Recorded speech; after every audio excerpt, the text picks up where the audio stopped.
Le Mali rompt ses relations diplomatiques avec l'Ukraine. Le Mali a mis fin à ses relations diplomatiques avec l'Ukraine dimanche 4 août. Bamako accuse Kiev d'avoir joué un rôle dans la lourde défaite de l'armée malienne et de la milice Wagner, fin juillet, dans des combats contre des séparatistes et des djihadistes dans le nord du pays. Le Mali a rompu dimanche 4 août ses relations diplomatiques avec l'Ukraine, accusant ce pays d'être impliqué dans une lourde défaite de l'armée malienne et du groupe Wagner, fin juillet, dans des combats contre des séparatistes et des djihadistes dans le nord. Le gouvernement du Mali, dirigé depuis 2020 par Assimi Goïta, a décidé de la rupture avec effet immédiat de ses relations diplomatiques avec l'Ukraine, a déclaré son porte-parole, le colonel Abdoulaye Maïga.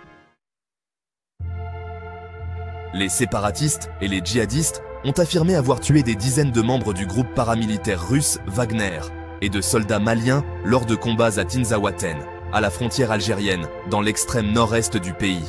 L'armée malienne et Wagner avaient reconnu des pertes importantes, sans donner de bilan précis.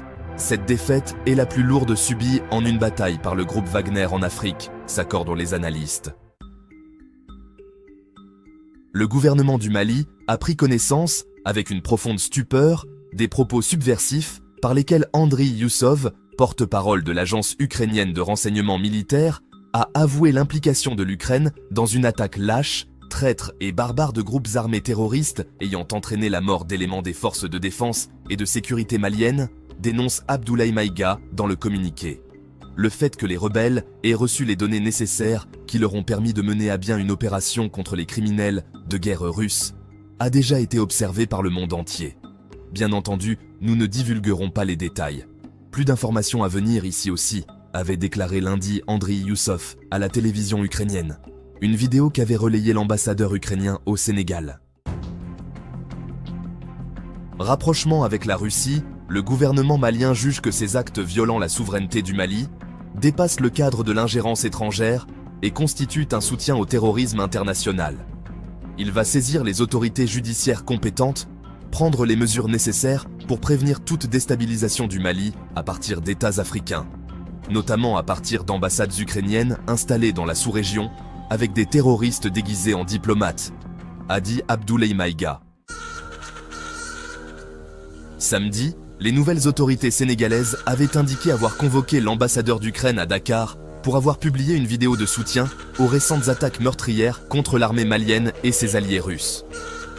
Constant dans sa position de neutralité constructive dans le conflit russo-ukrainien, le Sénégal ne peut tolérer une quelconque tentative de transférer sur son territoire la propagande médiatique en cours dans ce conflit, avait déclaré le ministère sénégalais des Affaires étrangères dans un communiqué. La junte au Mali, dirigée par le colonel Assimi Goïta, a, depuis 2022, multiplié les actes de rupture. Elle a rompu l'alliance ancienne avec la France et ses partenaires européens pour se tourner militairement et politiquement vers la Russie. Le ministre russe des Affaires étrangères, Sergueï Lavrov, a réaffirmé cette semaine son soutien à Bamako lors d'un appel téléphonique avec son homologue malien, Abdoulaye Diop. Les groupes armés séparatistes ont perdu le contrôle de plusieurs localités du nord depuis 2023, après une offensive de l'armée malienne qui a culminé par la prise de Kidal, bastion de la revendication indépendantiste et enjeu de souveraineté majeur pour l'État central.